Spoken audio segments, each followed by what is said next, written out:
Mundo Católico presenta El Pulso del Papa.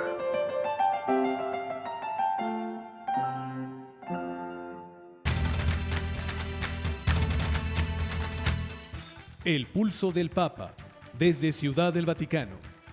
Servicios informativos de Ver y Creer.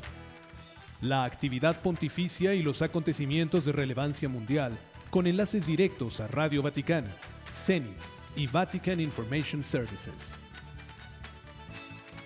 El Pulso del Papa, desde Ciudad del Vaticano. Servicios informativos de Ver y Creer.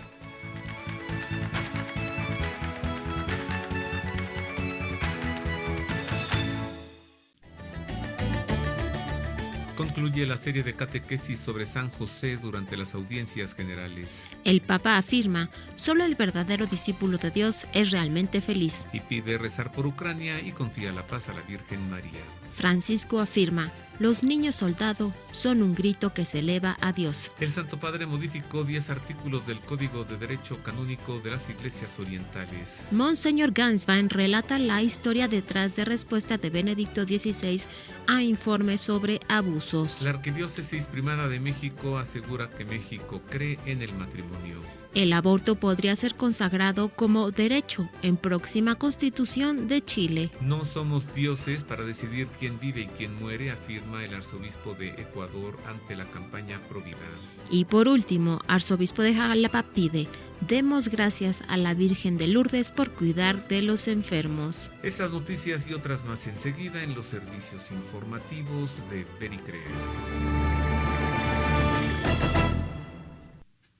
Hey, queridos amigos, estamos muy contentos porque ya estamos con ustedes a través de la radio, listos para informar. Tenemos muchas noticias.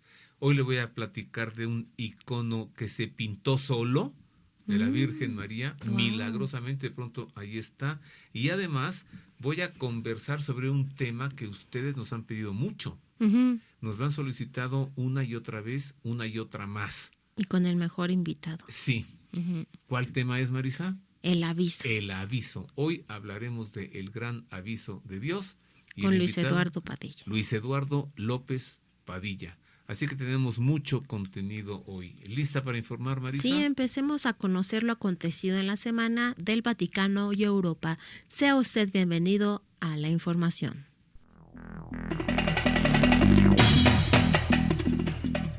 Comenzamos con noticias del Papa para informarle que concluyó su serie de catequesis sobre San José el pasado miércoles 16 de febrero y aconsejó rezar a San José por la iglesia que sufre y que está en la prueba. Al finalizar la audiencia general en su catequesis dedicada a San José, patrono de la iglesia, el pontífice invitó a imitar el ejemplo del Padre de Jesús y a rezar la oración que escribió en la carta apostólica Patris Corde para encomendar nuestras intenciones y de forma especial la iglesia que sufre y que está en la prueba. Francisco invitó a pedir la intercesión de San José precisamente en los momentos más difíciles de la vida y de las comunidades.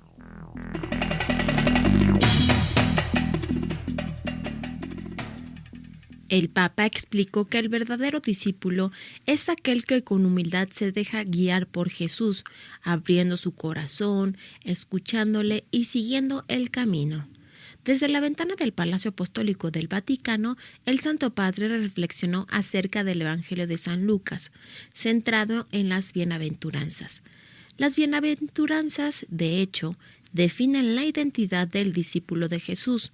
Pueden sonar extrañas, casi incomprensibles para quien no es discípulo, pero si nos preguntamos cómo es un discípulo de Jesús, la respuesta es precisamente las bienaventuranzas, señaló el Papa.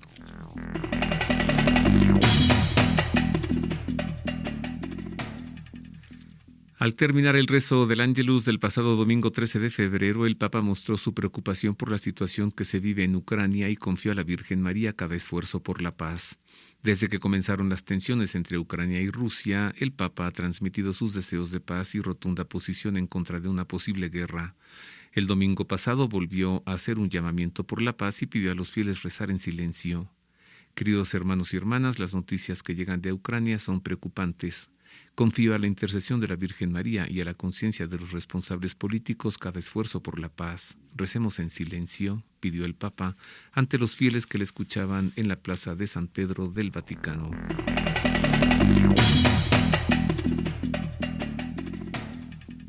Los episcopados de Italia, Polonia y el Patriarca Ecuménico de Constantinopla, Bartolomé I, se sumaron al llamado del Papa para evitar una posible guerra entre Ucrania y Rusia. Desde que Rusia amenazó con invadir Ucrania, el Papa Francisco expresó en numerosas ocasiones sus deseos de paz y de oposición rotunda a la guerra, la cual llegó incluso a definir como una locura.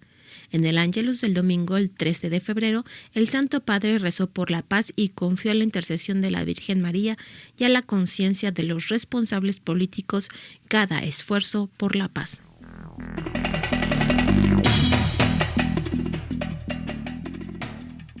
En más información, el nuncio apostólico en Ucrania, Monseñor Visvaldas Kulbokas, explicó que la situación se ha vuelto aún más tensa y que siente el miedo y la preocupación de la gente.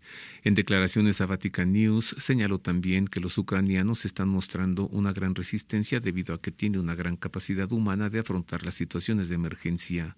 El miedo es grande, la tensión es alta, pero la gente resiste bastante bien, explicó. Y aseguró también que ha notado que la oración por la paz se ha llenado de fervor estos días y aseguró que se siente la preocupación de los fieles que acuden a las parroquias, pero también se siente una profunda oración porque sabemos muy bien que la oración no es cualquier cosa. La oración tiene un enorme poder para cambiar los corazones, para cambiar el curso de la historia.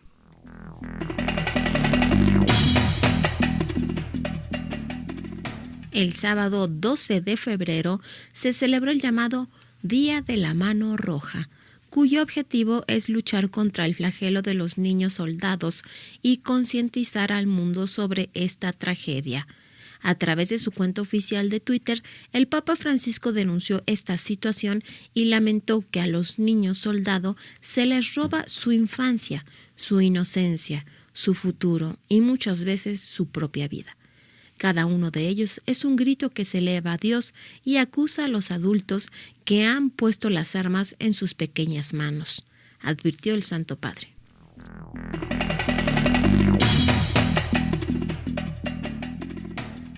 En otras noticias, se ha hecho público el tema de la próxima Jornada Mundial de los Abuelos y las Personas Mayores que se celebrará el domingo 24 de julio de este año 2022. La oficina de prensa de la Santa Sede informó el pasado 15 de febrero que el tema elegido por el Papa Francisco para la segunda edición de esta Jornada Mundial será «En la vejez seguirán dando fruto», que se basa en el Salmo 92. Y destacó el Papa que los ancianos deben ser cuidados como un tesoro de la humanidad.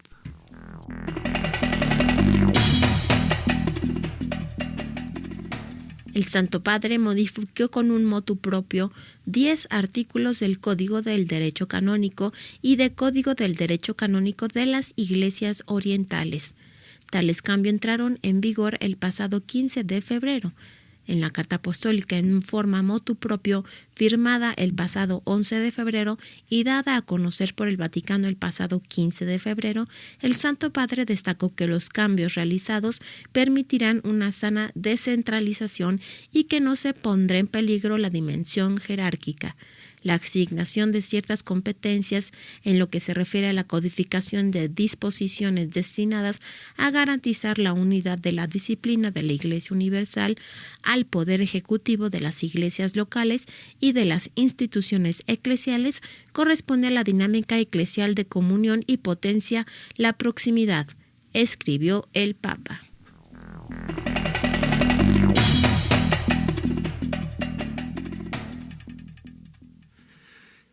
En más noticias le informo que Francisco modificó el organigrama de la Congregación para la Doctrina de la Fe con el motu proprio Fidem Servare, publicado en el Vaticano el pasado 14 de febrero. En la carta apostólica en forma de motu proprio, el Papa Francisco cambió la estructura interna de la Sagrada Congregación para la Doctrina de la Fe e instituyó 2 secciones para separar las cuestiones doctrinales y disciplinarias y asignó un secretario a cada una. Estos cambios entraron en vigor el 14 de febrero. El cardenal prefecto de la congregación tendrá, en resumen, 2 secretarios adjuntos.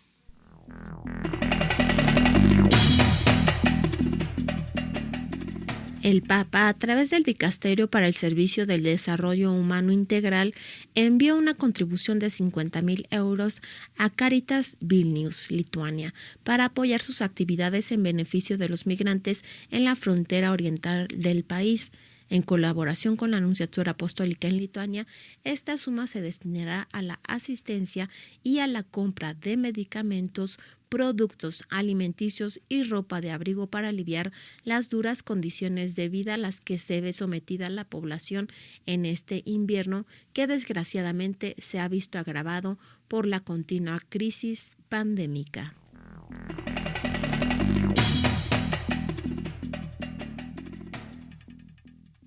En más del Papa le informo que celebrará la Santa Misa del miércoles de ceniza el próximo 2 de marzo en la Basílica de Santa Sabina en la colina del Aventino de Roma. Antes de la Eucaristía, el Santo Padre celebrará la primera estación cuaresmal en la iglesia de San Anselmo, también en la colina del Aventino, y participará en la tradicional procesión hacia la Basílica de Santa Sabina, como ya es una tradición, donde el Papa celebrará la misa y bendecirá la ceniza que será impuesta a los fieles. Las estaciones cuaresmales son una de las tradiciones más arraigadas del inicio de la Cuaresma en la Ciudad Eterna. Las estaciones son un antiguo rito que invita a los fieles a detenerse para meditar sobre la pasión del Señor antes de continuar con sus quehaceres cotidianos.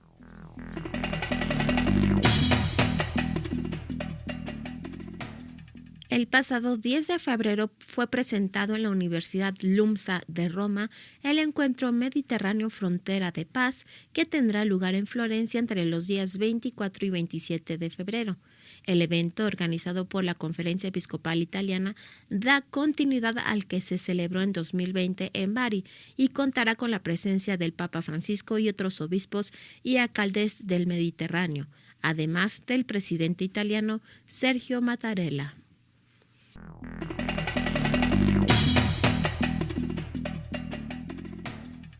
En otras noticias, le informo que el arzobispo Monseñor George Ganswein, quien es secretario personal del Papa Benedicto XVI, compartió los detalles detrás de la respuesta que dio el Papa Benedicto al informe sobre abusos en la arquidiócesis de Múnich y Freising, en el que se le acusa de no haber manejado bien 4 casos cuando estuvo al frente de esta jurisdicción en Alemania. En entrevista exclusiva con el jefe de la oficina de Roma de EWTN, Andreas Thonhauser, Monseñor Ganswein defendió el accionar del Papa Benedicto, describió su labor pionera en la lucha contra los abusos sexuales del clero pese a la resistencia del Vaticano y habló sobre el firme apoyo del Papa Francisco a su predecesor Benedicto XVI. Además, Monseñor Ganswein se refirió al Papa Benedicto como el padre de la transparencia en la Iglesia.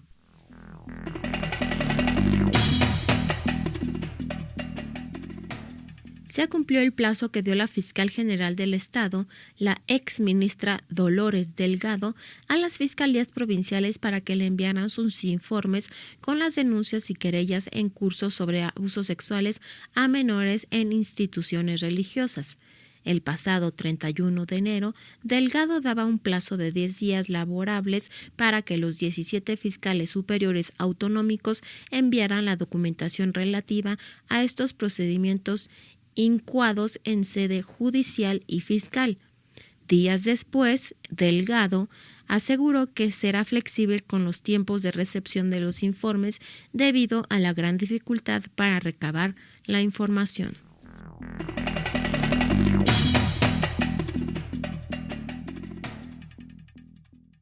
Y hasta aquí el recuento de los sucesos ocurridos durante esta semana en la Santa Sede, en el continente europeo y también en el Oriente cercano.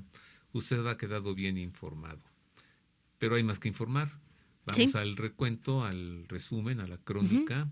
Sí, de las palabras en español del Santo Padre en la audiencia general. Radio Vaticana, la radio del Papa. Queridos hermanos y hermanas, para cerrar nuestra catequesis dedicada a San José, hoy la última, meditamos sobre el título de patrono de la Iglesia Universal, el cual manifiesta la misión que por encargo de Dios lleva adelante como intercesor y protector de todos los cristianos. En su Evangelio, San Mateo nos narra cómo Dios escogió a San José para ser custodio y padre amoroso del niño Jesús y para ser sostén de la Virgen Madre como esposo solícito. El patrocinio de San José sobre la Iglesia Universal se fundamenta en esas dos características, ya que en la Iglesia siguen presentes la frágil humanidad que el Hijo de Dios hizo suya naciendo en Belén y una maternidad que es reflejo de la maternidad de María. San José sigue viendo en nosotros al niño y a la madre.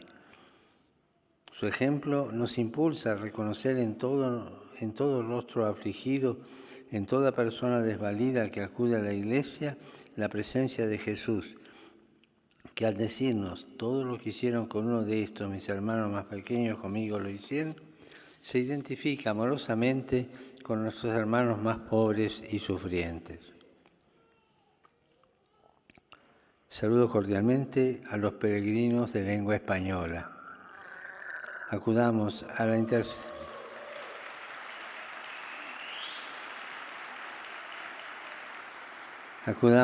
intercesión de San José en los momentos difíciles de la vida, sobre todo cuando nuestros errores crean escándalo, para que tengamos la valentía de enfrentar la verdad, de pedir perdón y comenzar de nuevo. Cuando la persecución impida que el Evangelio se anuncie, para que tengamos la fuerza y la paciencia de afrontar las dificultades. Y cuando nos falten los recursos materiales, para que confiemos siempre en la divina providencia. Que el Señor los bendiga y muchas gracias.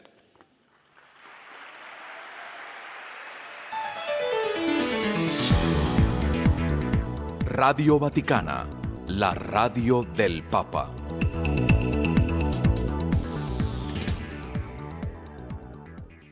Y hasta aquí la crónica de la audiencia general del pasado miércoles, la catequesis del Papa en lengua española. Hacemos una pausa, queridos amigos. Regresamos con noticias de América y de México. Regresamos para presentarle el icono de la Virgen hierosolimitiza. ¿Qué es esa palabra? Pues al volver le digo. Un icono que se hizo solo. Wow. Y además volvemos también para la entrevista con Luis Eduardo López Padilla acerca de... El aviso. Una pausa y volvemos. Queremos conocer su opinión. Contáctenos en nuestro correo electrónico elpulsodelpapa@vericreer.com.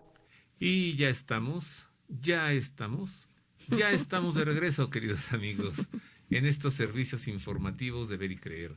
Ahora para informarles sucesos que han ocurrido en México y en el continente americano. ¿Lista, Marisa? Listísima. A la 1, a las 2 y a las 3.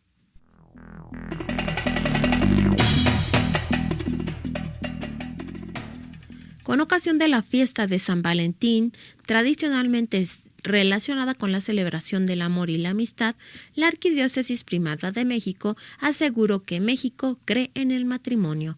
En el editorial de su semanario Desde la Fe, la Arquidiócesis de México señaló cifras recientemente difundidas por el Instituto Nacional de Estadística y Geografía que revelan que el 38% de esta población está casada, 30% permanece soltera, 20% vive en unión libre, 6% separada, 5% viuda y 2% está divorciada. Otro dato interesante es que en 2020 en nuestro país hubo 33% menos matrimonios registrados que en 2019, pero también el número de divorcios disminuyó de 2019 a 2020, aunque el INEGI no especifica el porcentaje, indicó.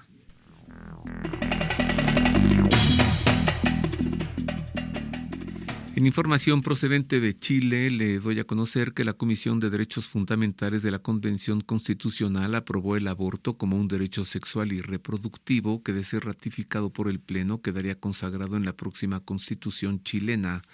La Convención Constitucional, organismo a cargo de redactar una nueva constitución para Chile, está compuesta por 7 comisiones. Una es la Comisión de Derechos Fundamentales, compuesta por 33 convencionales y que sesionó en forma presencial y online el 10 y 11 de febrero para votar las iniciativas populares que alcanzaron las 15,000 formas de apoyo ciudadano y también las presentadas por algunos convencionales.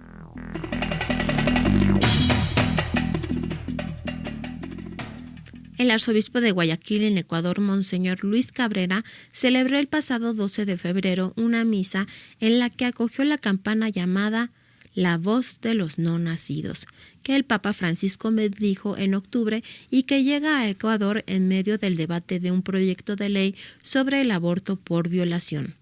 No somos dioses para decidir quién vive y quién muere, dijo el arzobispo en la homilía de la misa que celebró en la Catedral de Guayaquil. El secularismo, bajo el concepto de Estado laico, ha ido destruyendo la conciencia religiosa.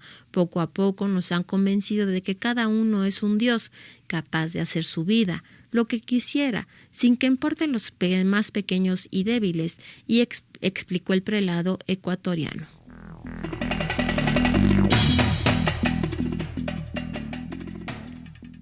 En noticias de Colombia, la Conferencia Episcopal del país publicó un documento, La vida humana entre alegrías y adversidades, un don para agradecer, documento que busca hacer frente a la amenaza de la eutanasia en Colombia, luego de que en enero 2 enfermos no terminales acabaran con su vida, teniendo como sustento legal el fallo de la Corte Constitucional que permite esta práctica en el país.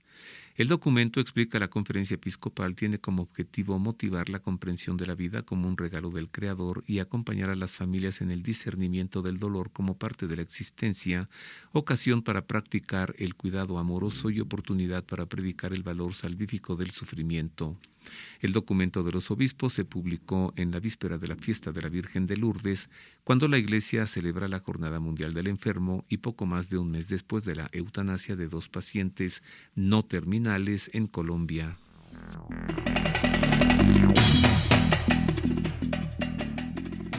Monseñor Jorge Carlos Patrón Wong, nuevo arzobispo de Jalapa en el estado mexicano de Veracruz, visitó un albergue de ancianos el 11 de febrero, Día de la Virgen de Lourdes y Jornada Mundial del Enfermo.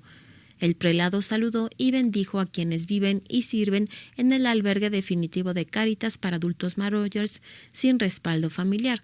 En un mensaje publicado en la cuenta de Facebook de la Arquidiócesis de Jalapa, Monseñor Patrón Wong resaltó la importancia de la fiesta de la Virgen de Lourdes. La fiesta de Nuestra Señora de Lourdes nos recuerda agradecer infinitamente a María por la protección y cuidado por nuestros hermanos enfermos y es un aliciante para hacernos más sensibles a cuidarlos, a protegerlos, resaltó el arzobispo.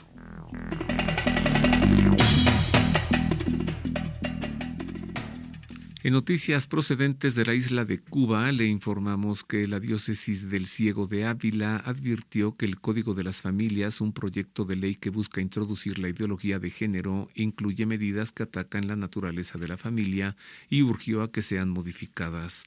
El 21 de diciembre de 2021, la Asamblea Nacional del Poder Popular de Cuba aprobó el Congreso de Familias, un proyecto de ley que abriría las puertas a la ideología de género. Diversas organizaciones, entre ellas miembros de la Iglesia Católica en Cuba, se han pronunciado en contra de su contenido, pues introduciría el mal llamado matrimonio homosexual, la adopción de parejas gay, los vientres de alquiler, la inseminación artificial con donantes de esperma anónimos y además afectaría el derecho de los padres a decidir sobre la educación de los hijos. Bueno, pues esto ya es lo único que le falta a Cuba, ¿no? O sea, en lugar de buscar cosas para salir de su opresión, de su crisis económica, se empiezan a meterse en cosas de estas, que de qué les sirve a los cubanos, hombres, si lo que necesitan es libertad, salud, medicamentos y alimentos.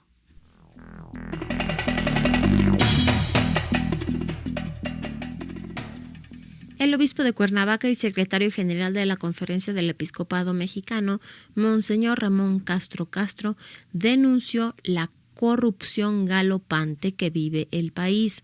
Al celebrar la Santa Misa en la Catedral de Cuernavaca el pasado domingo 13 de febrero, Monseñor Castro reflexionó sobre las bienaventuranzas recogidas en el Evangelio según San Lucas y destacó que se especifica que Dios está a favor de los débiles, de los perseguidos, de aquellos que difunden su reino. En cambio, los satisfechos, los egoístas, que solo piensan en sí mismos, en el fondo son infelices, dijo.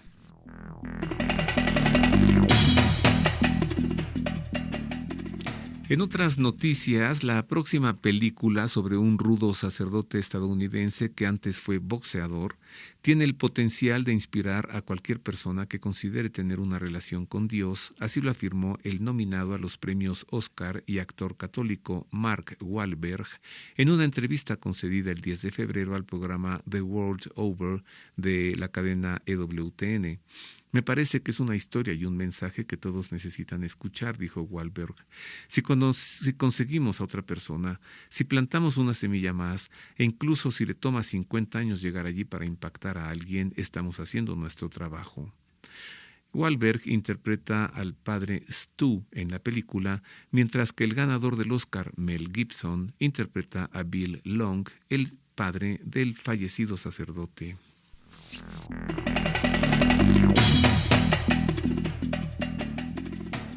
Durante la celebración de la Santa Misa el 21 de octubre de 2006 en la localidad mexicana de Tixtla, en la diócesis de Chilpancingo, Chilapa, una religiosa aseguró ver brotar de una hostia consagrada una sustancia rojiza parecida a la sangre.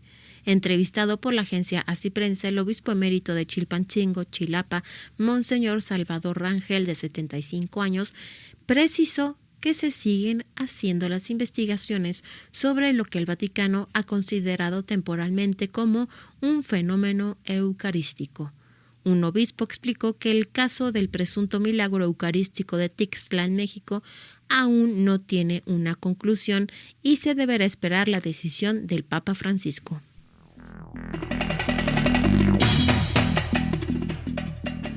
En Más de México le informo que fue nombrado nuevo obispo de la diócesis de Chilpancingo, Chilapa, en Guerrero, Monseñor José de Jesús González Hernández, hasta ahora obispo prelado de Jesús María en el Nayar. Monseñor González sucede en el cargo a Monseñor Salvador Rangel Mendoza, cuya renuncia fue aceptada por haber llegado al límite de edad de 75 años para el servicio episcopal.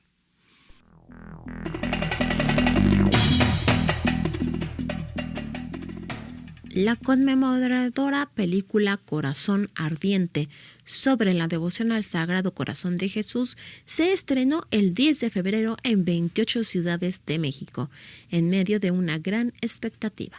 A través de la cadena mexicana Cinemex, Corazón Ardiente está disponible en cines de la Ciudad de México, Guadalajara, Monterrey, Aguascalientes, Cancún, Ciudad Juárez, Chihuahua, Colima, Cuernavaca, Culiacán, Estado de México y Hermosillo. En diálogo con Así Prensa, Gaby Jacoba, directora del Festival Internacional de Cine Católico, destacó que esta película ha sido muy esperada en México y aseguró que estamos muy emocionados. Hemos vivido estas últimas 2 semanas una revolución de amor, de unidad, de hermandad, afirmó.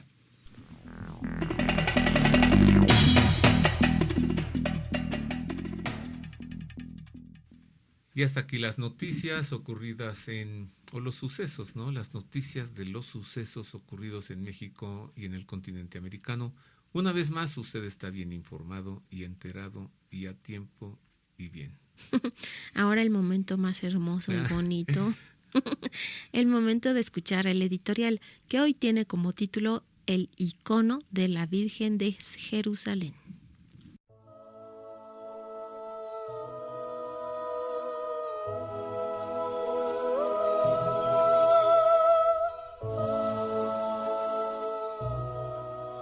Vestigios arqueológicos en el monte Bulbudag, a 7 kilómetros de la ciudad de Éfeso, confirman la antigua tradición que sostiene que la Virgen María residió allí hacia la tarde de su vida y que ahí estuvo el sepulcro que para ella fue preparado. Tradición que a su vez es sustentada por las visiones de la beata Ana Catalina Emmerich. aunque otra antigua tradición sostiene que su sepulcro se encuentra en Jerusalén, como lo confirman el obispo Juvenal, que en el año 451 dio testimonio sobre la presencia del sepulcro en la ciudad santa, un protonotario de Éfeso de nombre Perdicas, que en el siglo XIII describe haber visto la gloriosa tumba de la Virgen en Getsemaní y la edificación en el siglo IV de la Basílica de la Asunción. San Juan Damasceno, quien en su sermón Dormizione Dei Pare o Dormición de la Paridora de Dios describe cómo fue el glorioso tránsito de la Virgen, también sitúa su sepulcro en Getsemaní. Por una antigua tradición ha llegado hasta nosotros la noticia de que al tiempo de su glorioso tránsito todos los santos apóstoles que andaban por el mundo trabajando para la salvación de las almas se reunieron al punto, llevados milagrosamente a Jerusalén. Estando pues allí, gozaron de una visión angélica, oyeron un celestial concierto y de este modo vieron entregada en manos de Dios su ánima santa henchida de soberana gloria. Su cuerpo, que había recibido a Dios de una manera inefable, fue enterrado en un nicho allí en Getsemaní, mezclándose en el entierro los himnos de los apóstoles con las armonías de celestes coros. Durante 3 días se oyeron allí cantos angélicos que cesaron al cabo del tercer día. Llegando entonces el apóstol Santo Tomás, único que faltaba, y deseando venerar aquel cuerpo que había tenido a Dios encarnado, abrieron el túmulo, mas ya no encontraron allí el sagrado cuerpo. En ese mismo sitio en el que se localiza el sepulcro de la Virgen Madre de Dios, en Getsemaní, Jerusalén, se encuentra un bellísimo icono que presenta a María con su pequeño y divino Hijo entre sus brazos, sosteniendo el orbe en su manita izquierda. Tan bello como el icono, lo es su milagroso origen celestial, que lo hace ser una imagen aqueropita o no hecha por mano humana. Conocido como la Virgen Hierosolimitiza o Virgen de Jerusalén, este icono mariano fue escrito milagrosamente en 1870 en el monasterio ruso de Santa María Magdalena frente al Monte de los Olivos en Jerusalén, donde residía la monja Tatiana, una notable iconógrafa que en una de sus noches soñó con una monja que había ido a visitarla a su monasterio para pedirle que le hiciera un retrato. En su sueño, ella le hizo ver a la visitante que no hacía retratos ni pinturas de nadie, pues no era artista ni pintora, sino que su tarea consistía en escribir iconos sagrados. En respuesta le dijo: «En tal caso, hágame un icono». La hermana Tatiana le respondió que no disponía de alguna tabla de madera, pero la extraña mujer le entregó una tabla muy apropiada para el efecto. Algo incómoda, aunque con el deseo de atender la solicitud, Tatiana se dio a la tarea, y mientras lo iba desarrollando, fue viendo que el hábito de la monja visitante se tornaba dorado y su rostro iba adquiriendo un resplandor creciente mientras le revelaba: «Bendita eres, Tatiana. Tal como lo ha hecho el apóstol y evangelista Lucas, tú me vas a hacer un nuevo icono». Entonces la monja iconógrafa se sorprendió al percatarse de que no estaba pintando el retrato de otra monja, sino que estaba escribiendo un icono sagrado de la Virgen María. Al despertar del sueño, sorprendida, Tatiana se lo narró de inmediato a la madre abadesa, quien le respondió que regresara a dormir y que al día siguiente se dispusiera a escribir un icono de la Virgen Madre de Dios como el que había soñado. De vuelta a su celda, Tatiana advirtió que estaba inundada por una gran luz y por un amable aroma perfumado, cosa que le hizo volver a la abadesa. Y cuando juntas acudieron a la celda de Tatiana, fueron testigos del milagro, pues ante sus miradas estaba el icono del sueño hecho realidad, la imagen sagrada de la Virgen no hecha por mano humana. Transcurrieron unos días de alegría en el monasterio y Tatiana tuvo una visión de la Virgen María en la que le pidió que llevara el icono a la Basílica de la Asunción en Getsemaní, donde desde entonces se venera en el mismo sitio del sepulcro vacío de la Virgen Madre de Dios.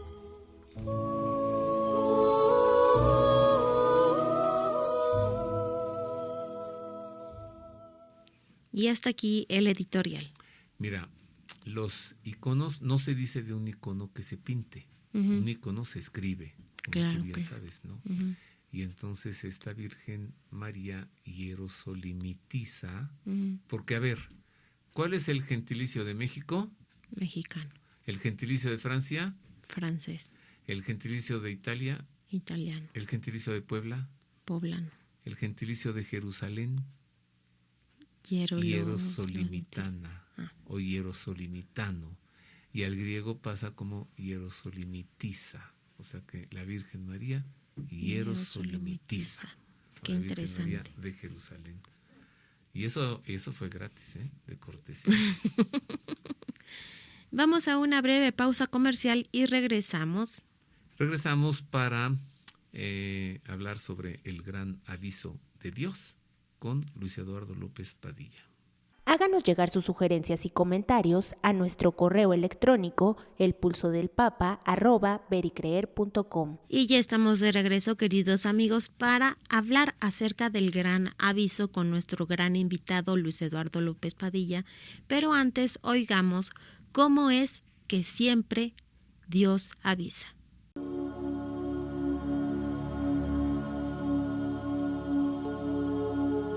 En el Antiguo Testamento, el profeta Amós asegura que Dios no hace nada sin revelar sus secretos a sus siervos, los profetas. En efecto, Dios siempre avisa. Los grandes acontecimientos de trascendencia e importancia para toda la humanidad han sido previamente anunciados, tanto en la Sagrada Escritura como a través de múltiples profetas, místicos y videntes de todos los tiempos. En el Antiguo Testamento se encuentran numerosas profecías de anuncios y acontecimientos, así como de advertencias por parte de Dios para todos los hombres. Tal es el caso de las profecías mesiánicas, en las que los profetas anunciaron el tiempo en el que vendría el Mesías, las circunstancias de su nacimiento, vida, pasión, muerte, resurrección y ascensión, así como la fundación de su única y verdadera Iglesia. Profecías todas que se cumplieron puntualmente en Jesucristo nuestro Señor. Dios también en diversas ocasiones ha reprochado a su pueblo los comportamientos que no son conforme a su ley y decretos, y le ha apercibido acerca de que si no se convierte y vuelve a él, será castigado por su justicia infinita.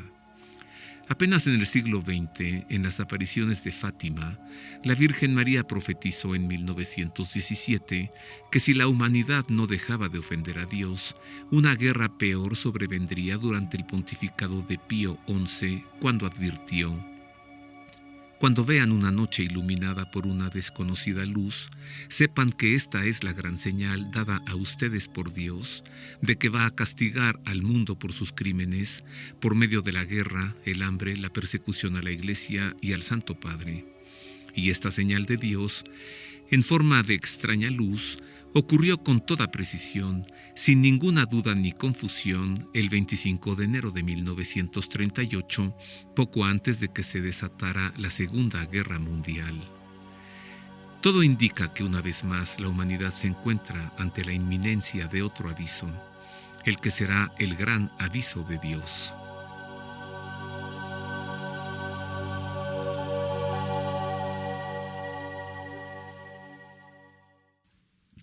O sea que sí, que Dios siempre avisa. Ahora vayamos a nuestra entrevista. Y para ello recibo con afecto a Luis Eduardo López Padilla. Él es abogado, es escritor también y es investigador. Lleva escritos algo así como 34 libros. Mariófano. Sí, claro, es un gran investigador de las diversas mariofanías. Uh-huh. Y también está asesorando, es el asesor de la película que se está produciendo uh-huh. y que será El Gran Aviso. Sí. Así que pues recibo con afecto a Luis Eduardo López Padilla. Bienvenido, querido amigo. Hola Roberto, gracias por la invitación. Luis Eduardo, ¿qué cosa es El Gran Aviso? Sí, perdón, ¿está vinculado con Garabandal? Bueno, el aviso está profetizado en una de las avisos, en uno de los anuncios que la Virgen hizo en Garabandal, pero no es el único lugar donde se habla del aviso. Ha habido místicos y santos y otras apariciones marianas que han hablado del aviso.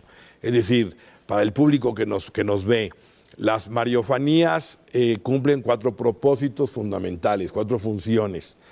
Llamar a la conversión, María como reina de los profetas que anuncia una serie de acontecimientos, algunos o muchos de ellos señalados en la Sagrada Escritura, viene a formar apóstoles y viene a preparar el reino de Cristo. Entonces, dentro de la segunda función, que es María como profeta, ha venido anunciando un evento que se conoce con varios nombres, como el Gran Aviso de Dios, el Día de Luz, la iluminación de las conciencias, juicio en pequeño, juicio en miniatura, y en algunos hasta un nombre vinculado con una renovación del Espíritu Santo. Entonces, en un lugar mundialmente conocido, por lo menos en el ámbito de apariciones marianas, como es Garabandal, se anunció en 1963 el advenimiento de 3 acontecimientos universales, que son un gran aviso, un milagro y un eventual castigo.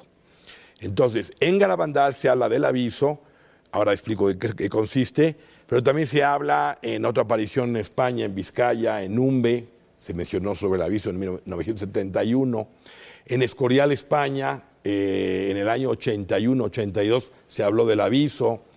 Un santo mártir jesuita del siglo XVII, San Edmundo Campion, el Señor le reveló sobre el aviso. La beata Ana María Taigi, el venerable María Clausi y otros videntes instrumentos de Dios han hablado de este acontecimiento. Entonces, Luis Eduardo, ¿cuál fue el aviso en Fátima? El aviso en Fátima fue una noche iluminada que apareció en el centro de Europa, como dijo la nota, el 25 de enero del 38, para advertir que Dios iba a castigar al mundo por medio de la Segunda Guerra Mundial, que fue anunciado previamente en 1917 en la aparición de la Virgen.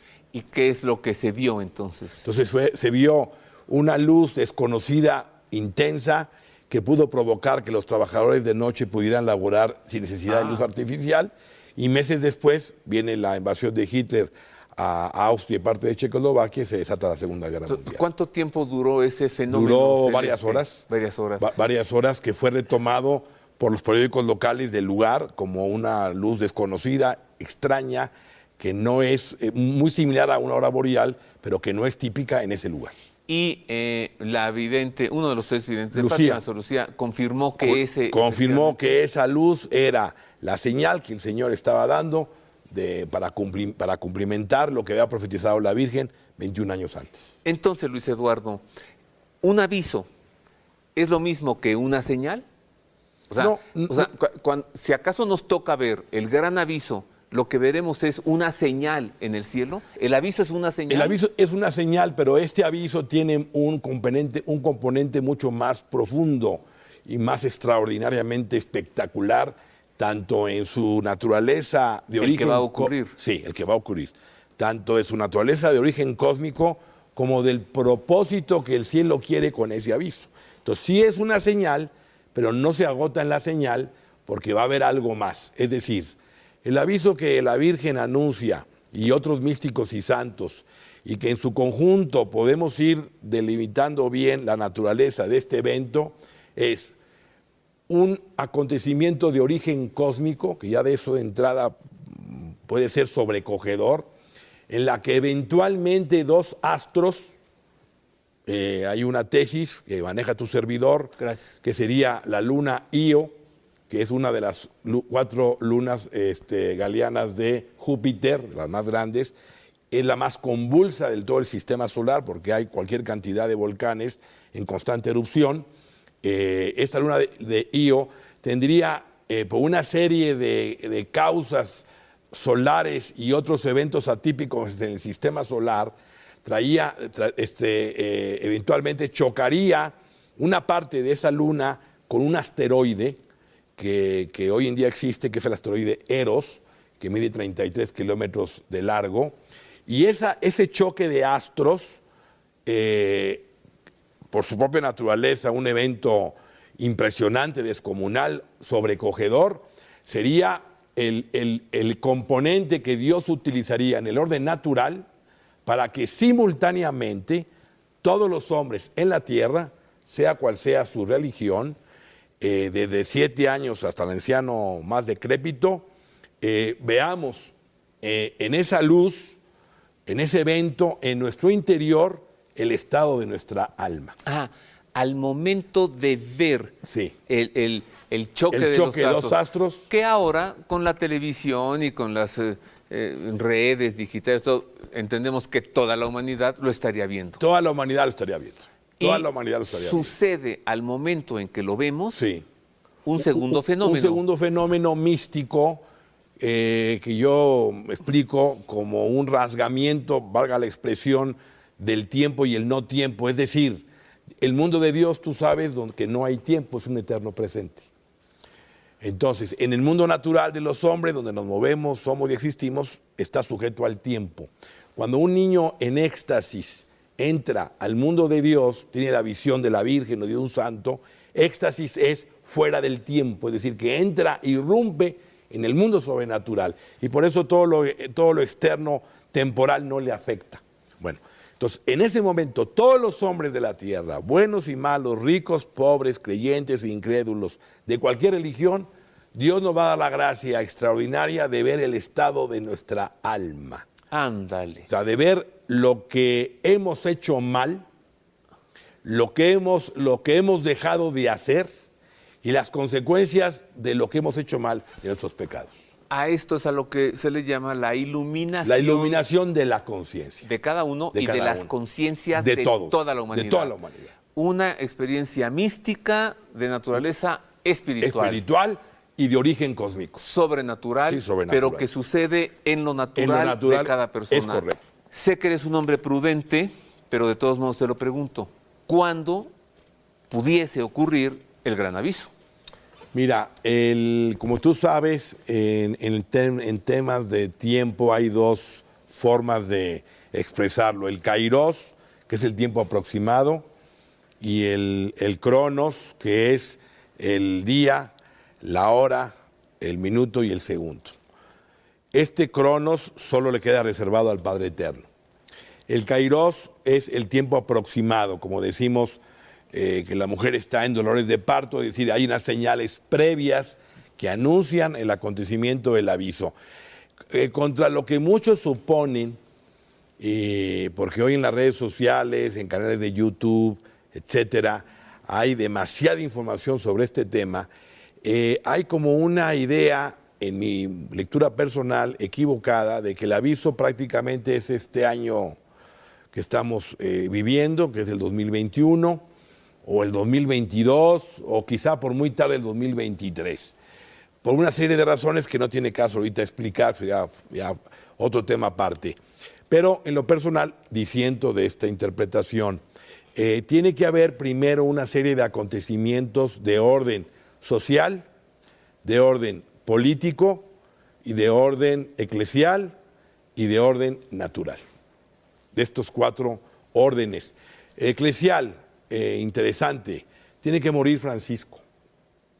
O sea, el Papa Francisco tiene primero que morir. Claro, tiene 84 años. Y una cirugía de colon. Y una cirugía de colon. Por divertículos, que en otras palabras es cáncer. Sí. Bueno. Bueno. No sé cuándo vaya a morir Francisco, pero... Mira, o sea, el cáncer se corta el intestino y ya está, ¿no? Pero divertículos en el intestino es eso, pues, o sea... Está herido ya el cuerpo. Correcto, está herido. Entonces tiene que fallecer primero el Santo Padre y luego se va a dar una situación en la iglesia, lamentablemente, me da pena decirlo, porque no es el tema hoy, pero de un cisma ya consumado.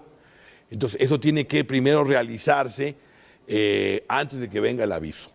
Tiene también que darse, y también me da mucha pena decirlo, un resurgimiento del comunismo. El comunismo que tiene que hacerse realidad a través de una invasión en parte de Europa y particularmente en Italia. Hay quienes piensan que el comunismo Rusia ya se convirtió, es un tema debatible. Lo que sí digo es que la Virgen pidió que se consagrara esa nación al corazón inmaculado de María y los hechos demuestran que el Papa, en unión con los obispos del mundo, no se consagró o no se ha consagrado Rusia. Hubo una consagración el 25 de marzo del 84, no se mencionó a Rusia. El caso es que en la práctica no vemos ni la conversión de Rusia, ni vemos que la Iglesia Ortodoxa rusa reconozca el dogma de la Inmaculada Concepción, ni que tampoco se haya unido a la Iglesia Católica. Se está rearmando la actual Rusia y encontramos un marxismo cultural y socialista en varios países del mundo. No se diga Corea del Norte, no se diga China, no se diga en países de Latinoamérica. España, Perú, ahora Chile, Argentina, México, Venezuela, Cuba, etcétera. Canadá. Etcétera. Entonces tiene que haber un resurgimiento del comunismo. Luego tiene que haber un combate, la situación política se va a enrarecer, cosa que no estamos diciendo nada raro, y ese enrarecimiento político va a traer un combate entre naciones poderosas. Ya hay eventos de corte eclesial, de corte político, y también tiene que darse una serie de eventos naturales, porque catástrofes que van a venir de origen cósmico. Porque, Roberto, para que haya una colisión de dos astros en el sistema solar, es que algo previo tuvo que haberse dado en el sistema nuestro para que eso ocurra. No es algo que de pronto suceda de un día para otro. A ver, tú, de allí, se me ocurrió ahorita, esa desproporcionada preocupación del Papa Francisco por la creación, desde que entró. Bueno, la creación es obra de Dios. Sí, Laudato Si. El sínodo de la Amazonía está más ocupado por participar en foros de meteorología. Sí. ¿No? Sí, pero finalmente toda la creación, tú sabes, fue creada en el orden. Por el pecado se desordenó la creación y por eso vivimos todo este desorden de la naturaleza, lo dice el propio Pablo, a San Pablo. La naturaleza está herida, gime dolores de parto por el pecado de los hombres. Entonces, este desorden natural se va a llevar al macrocosmos y en ese macrocosmos va a darse una serie de eventos que van a traer, lamentablemente lo digo, y con dolor y pena, grandes catástrofes en la Tierra, y eso va a ser el evento inmediato que va a detonar esta colisión de dos astros que van a ocurrir y que son la parte natural del aviso. Pues la descomposición moral y la degradación social que Marisa nos presentó está ocurriendo. Sí. Los demás signos que nos acaba de presentar Luis Eduardo están cerca. Tendrían que ocurrir en los próximos meses. Pero tengo que presentarte algo más. Conchita, Conchita de Garabandal, que no la Virgen le dijo que le iba a avisar a ella 10 días antes del gran aviso para que Conchita nos avisara y ya está grandecita en edad. Conchita tiene, tiene 71 años, pero Conchita no va a avisar el aviso. Ella lo que se supone que va a avisar es el milagro, y digo se supone, y si quieres vamos a un corte. No corte. La palabra de Dios para hoy. Muy bien. El se Evangelio. Supone que Conchita debe anunciarlo. Se supone, y digo se supone, porque en esta vida, mi querido Roberto, nadie es necesario. Todos somos indispensables, pero nadie es necesario para el plan de Dios. Pero antes del milagro es el aviso. Exactamente. Entonces, a ver si vemos el aviso. Por lo menos un año antes. Y luego Conchita avisaría el milagro. Pero Conchita ya está grandecita. Bueno, no tanto, 71 años. Pues más o menos como tú puedes calcular que tiene muchos años de más. Luis Eduardo, entonces, como sea, es poco tiempo. O sea, falta poco es un para tiempo esto. Relativamente corto, pero no es inminente. Esa es mi lectura. Pero, inminente, yo no me muevo de que Conchita tiene 71 años de edad. Sí, pero a ver. A menos que sea longeva como el Papa Benedicto XVI. No, pero el tema de Conchita, aunque a lo mejor esto que pueda decir va a traer una reacción de algunas personas. ¿Tú te acuerdas cuando le dijo la Virgen a Lucía, tú te quedas aquí un tiempo? Pero no le dijo cuánto. Claro, que lo dejó hasta el año 2005 y se lo dijo en el 17. Te quedarás un poco tiempo para que por medio de ti se dé a conocer la devoción a mi corazón inmaculado. Y a Francisco y a Jacinta me lo llevaré en breve y se lo llevó en 2 años. Es decir, que en lo personal yo veo muy complicado que el cielo, la Virgen, le haya dicho a Conchita que en tal año ella va a dar a conocer un milagro, porque eso supondría una injusticia para el demonio. Es decir, el hombre tiene que estar siempre atento al momento en que Dios nos pueda llamar. No te va a decir el cielo que para el 2025 cuando la niña tiene 11 años y estamos en el año 61, que el 2025 tú vas a dar a conocer un milagro, porque entonces eso implicaría para Conchita como pensar que yo voy a vivir hasta el 2025, pase lo que pase y suceda lo que suceda, y voy a ser fiel porque me están pidiendo que haga un anuncio de un milagro del cielo. Es decir, en conclusión, que la Virgen dijo en Garabandal que algo iba a ocurrir, algo iba a ocurrir, un evento iba a ocurrir, que mucha gente iba a perder la fe en Garabandal, y no iba a ser por el retraso de los eventos profetizados. No por eso, sino por otra circunstancia.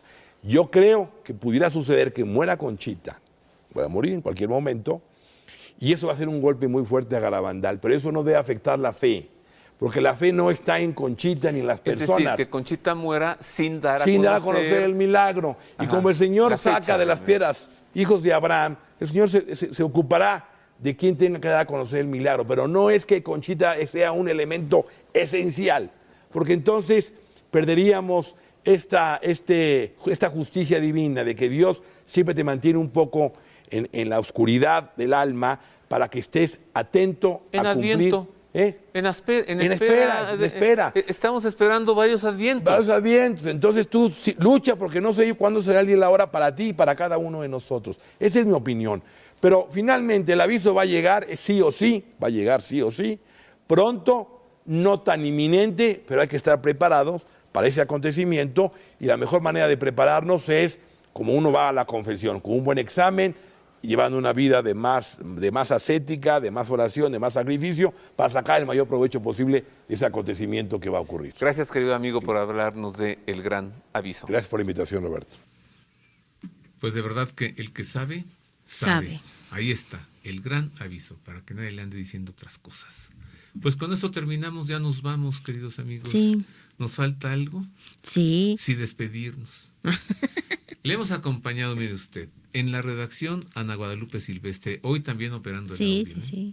Y en las voces informativas Marisa O'Farrill y Roberto Farril. Pues yo le abrazo de todo corazón. A ti, Marisa, ¿alguna película que nos recomiende? ¿Sabes qué? Yo le recomiendo a usted. ¿Sabes cuál salió? La del Sagrado Corazón. Esa, ahí está. Ya está en los cines. Vamos al cine a ver el Sagrado Corazón. Cinemex. Y le recomiendo que se suscriba a Famflix. Sí. Una plataforma, un streaming, aunque usted tenga familiar. Apple TV o Android, busque usted o en la computadora, teléfono, iPad. También. FanFest, así como Netflix, así. Famflix. Fam de familia, Flix, que es un término que se usa para los streamings, plataformas, ¿no? Sí. Famflix. Suscríbase, ahí vale la pena. Y además, ahí le voy. Si se suscribe anualmente y pone una clave que es ver y creer, entonces solamente va a pagar el 60%. Así. Entonces busque Famflix y luego suscríbase y le van a preguntar, ¿tienes algún código de descuento? Y usted escriba ver y en creer. Minúsculas. Todo en minúsculas. Todo junto. Ver y creer. Y se va a encontrar con películas, series, conferencias, retiros, documentales, todo católico. Muy padre, muy bonito. Vidas de santos y de santas, totalmente católico. Famflix es la plataforma que nos hacía falta. Y también tienen sección para niños. Hay caricaturas que hablan de es un pececito que se llama Lucas, que cuenta las historias con los diferentes santos. Apóstoles. Le va a encantar. Sí. Famflix. Fam de familia, porque es para la familia. Y luego Flix. Porque no pasan nada, cosas así. No pasan narcos, ni drogos, ni violencia, ni pistolazos, ni nada de esas cochinadas de las que está llena ya la televisión, ¿no? Sí, aquí es puras cosas bonitas y culturales, porque uno aprende de la gente que estuvo en la iglesia, que trabajó para la iglesia, la vida de santos. Y hay secciones de San José, de San Juan Pablo II, de la Virgen de Guadalupe, series, documentales. Y entonces Famflix, ya búsquelo pues, y la clave para que pague una tercera parte menos, ver y creer, todo junto en minúsculas. Bueno, ya vamos. Ya. Marisa, pásatela bien. Gracias, igual. Amable público, un abrazo. Le dejamos con la bendición del Santo Padre. Dominus vobiscum. Et cum spiritu tuo. Sit nomen Domini benedictum. Et hoc nunc et usque in saeculum. Aiutorium nostrum in nomine Domini. Qui fecit caelum et terram. Benedicat vos omnipotens Deus, Pater et Filius et Spiritus Sanctus. Amen.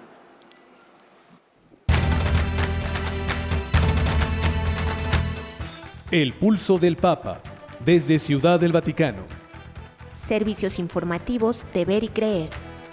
La actividad pontificia y los acontecimientos de relevancia mundial, con enlaces directos a Radio Vaticana, Zenith y Vatican Information Services. El pulso del Papa, desde Ciudad del Vaticano. Servicios informativos de Ver y Creer.